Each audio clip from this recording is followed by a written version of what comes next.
Tonight, the Dow Jones Industrial Average closed up 1.2%, its biggest gain in 2 months. Likewise, we had gains for both the S&P and the Nasdaq, both breaking 4-day losing streaks. However, it's all changed today. Want to know more?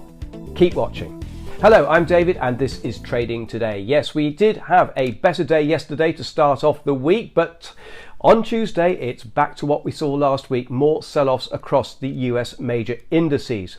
Now, we're still in the midst of earnings season, and this is a big one in terms of the number of companies reporting this week. After this week, it really does tail off quite sharply.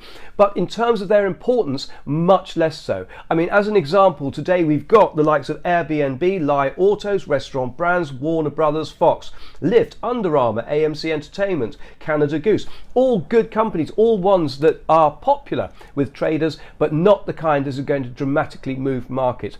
We've only got one member of the Magnificent Seven to report, and that's Nvidia in a couple of weeks. Also, of course, we do get some of the big bricks and mortar retailers reporting at the end of the week, but end of the month rather. But I should say that as far as the earnings being a tailwind from the market, that seems to have dissipated somewhat.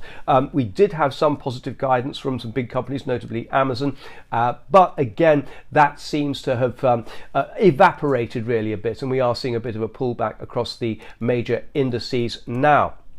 Other things that have happened today. Well, we've heard from FOMC member Patrick Harker. Bear in mind that since we had the FOMC's, the Federal Reserve's FOMC's rate decision back at the end of July, we now have no FOMC meetings until the 20th of September. So lots of opportunities for members of the FOMC to give their opinion on the economy, on the markets, on interest rates and everything else.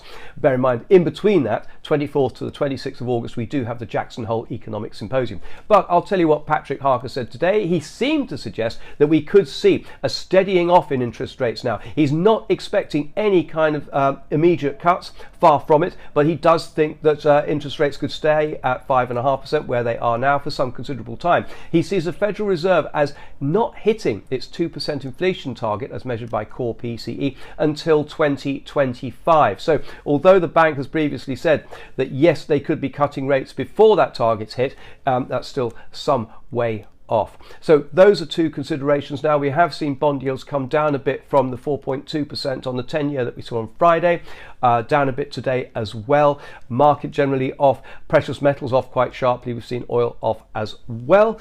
Aside from that, yes, bear in mind, of course, that one of the reasons why the market is also pricing out interest rate cuts in the near term is the fears of a recession have also dissipated to a great extent, and particularly after the economists at the Federal Reserve has said they see no signs in the immediate future. Thank you very much for watching. I hope you found this of interest. If you did, please like and follow, and best of luck with your trading. Goodbye.